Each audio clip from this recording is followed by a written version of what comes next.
Paunil, Birds 24/7. He joins the conversation right now, 97.3 ESPN FM. Josh, how are you? Good. How you guys doing? Good. Talking about Billy Davis, Josh, do you get the sense that come Monday morning, Billy Davis could probably expect to find a pink slip in his mailbox? Do you get that sense in the locker room and just being around this football team, Josh? Yeah, I think it's more likely than not that Billy Davis will be fired and won't be the defensive coordinator next season. And, one thing that I found interesting just today, because obviously with the Eagles being eliminated from the playoffs, the talk of Billy being fired has ramped up recently. And, at least the players that I was around, no one really kind of went to bat for Billy Davis. They weren't, they didn't criticize him or, they weren't, rude or anything like that. But no one kind of went out of their way to say, I think we should, keep Billy Davis around. I think he's done some good things for us. And to me, the biggest problem with Billy Davis has been you've actually seen a regression in terms of points per drive allowed in the last 3 seasons. With all the resources they've invested in this defense, you really shouldn't be getting worse and worse every season. See, now, Josh, some people would argue that, the offense has been a bigger issue this season, and Billy Davis is kind of in a bad spot, a tough spot to begin with. But some people would argue that the defense has played better than the offense, not just this year, but in 2014 as well. Well, I do agree that I think Billy Davis is used as a scapegoat far too often now. I think he's done a good job in his time here, not really. But the biggest problem, I think, is the lack of talent on offense, particularly on the offensive line. When you spend all this money on whoever the quarterback is going to be next season, if you bring back Sam Bradford and a bunch of money on him, you've already spent a lot of money on him. It would be wise to invest some money into the unit that blocks for the running back and protects the quarterback. So I think that's been a significant problem, is just the personnel they have, which obviously goes back to Chip as the GM. Or he's not the GM, Josh. But according to Chip, he could be in charge of personnel, but not GM. So we'll let him retain that. Yeah, and the semantics game didn't play all that well, as evidenced by some of the reaction towards Chip and sort of that deflection or that attempt at deflection. Bottom line is he was the guy responsible for all the moves, the good ones and the bad ones. There were some good ones. Walter Thurman, I think, worked out great, and it's tough to say with that defense as a whole, but when you look at Bill Davis and his tenuous grasp on that job right now, what do you think the ultimate eulogy will say for him? Will it be about his particular scheme, or will it be that he was put behind the 8 ball by the way Chip Kelly runs his offense? Well, I do think he's been at a disadvantage, particularly this season, with just the amount that the defense is on the field. And, they like to say, well, we control that. We can, if we got off the field more on 3rd downs, we wouldn't be on the field as much. But obviously when the offense as a whole throughout the season, when they keep going 3 and out and not putting together drives and the defense has no break, that's tougher on them. But the biggest problem with me with Billy Davis is he's not getting the most out of the talent that he has. And that's why, although, the defense, particularly the first half of the season, had a lot of success, the defense should be better than the offense with the personnel that they have. The defensive line, Fletcher Cox, obviously one of the best defensive lines in the NFL. Benny Logan, when healthy, is an excellent defensive lineman. Their safeties have been good. Their corners, obviously Byron Maxwell has not lived up anywhere near that $63 million contract, but Eric Rose seems to be a good find. And Nolan Carroll, although he definitely had to struggle, he had more games where he was having success. And then linebackers, that's a talented unit. Now, Kiko Alonso has struggled, but as a whole, he didn't get the most out of his players, and that's one of the most fundamental responsibilities of a coach. Now, Josh, I agree with you. The defense is more talented than this offensive group. However, when I look at this defense and I look at Fletcher Cox, I picture a 3-technique under tackle. When I picture Benny Logan, I see a 4-3 nose tackle. When I see Kiko Alonso and Michael Kendricks, I see weak side linebackers. And Chip Kelly wants to run a 3-4-2 gap system. So does this again go back to the GM aspect of it? Is this talent a fit for what he wants to run? Well, I mean, I think that's a good point. That you certainly could make a strong case, particularly on the defensive line, having the talent and having the scheme fit of guys that would fit better in the 4-3 than the 3-4. But, I mean, when you're Billy Davis, although Chip, when he makes that decision, obviously you have to make the best out of it.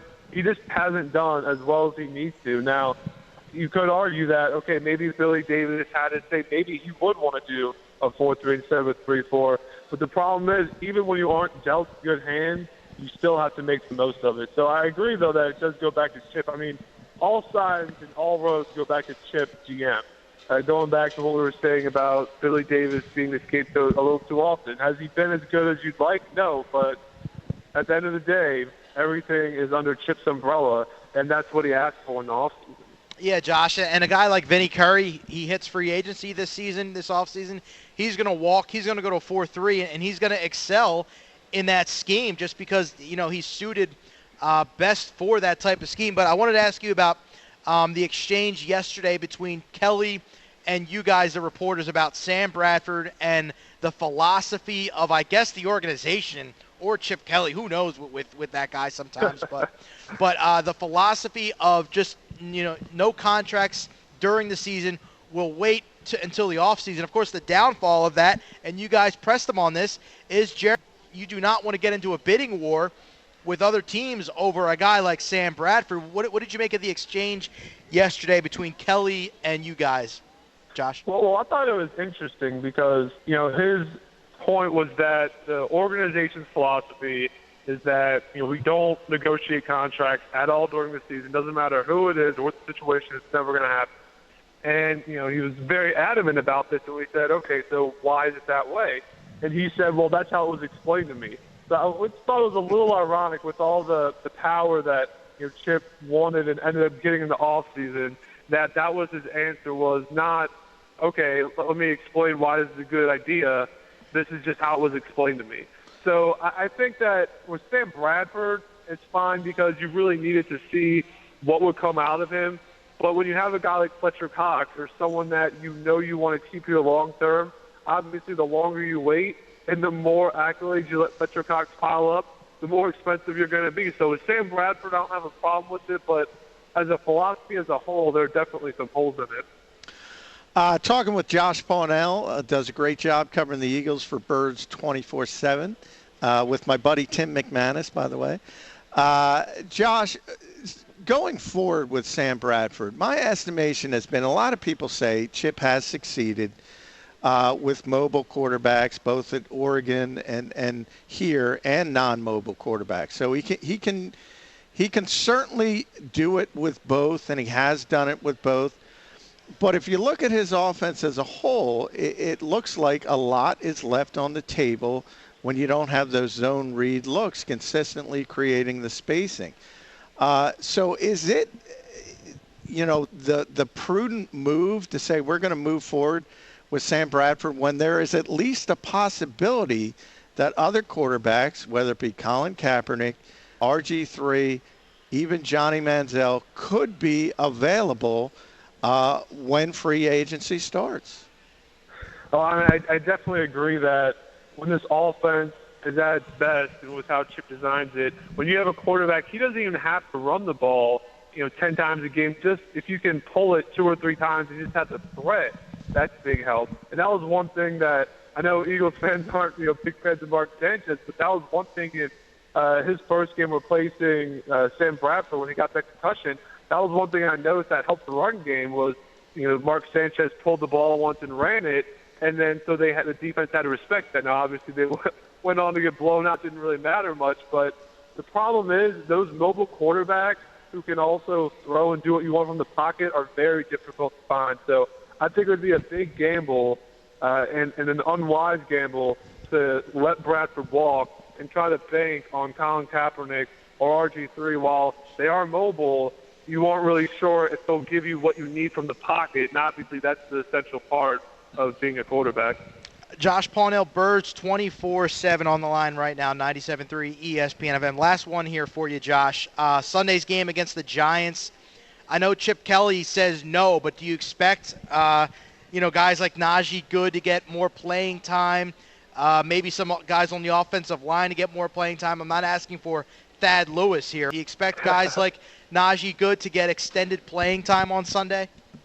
Not as much as they should, and this is something that Chip, at least in his interactions with us, he's been staunch on. Is his point was, well, if they deserve to play more, then they would play more. But at this point in the season, with nothing on the line, it's a great opportunity and a unique opportunity, really, to be able to see guys in a regular season game, the younger guys like Denzel Rice, or other guys that you haven't had an opportunity to see a lot from in the regular season, but you never know with those guys what you have. Although you see them every day in practice, it would be a great opportunity to see them in a game, what they can do. And they may see a little bit more playing time, but Chip seems very staunch on playing the guys that have been playing and not really giving any of the backups, especially the younger guys, a lot of time to kind of show what they have. All right, Josh Paunil, Birds 24/7, Eagles Giants on Sunday afternoon. Josh, enjoy the game. Happy New Year to you. We'll talk to you next week. Thanks for having me, guys.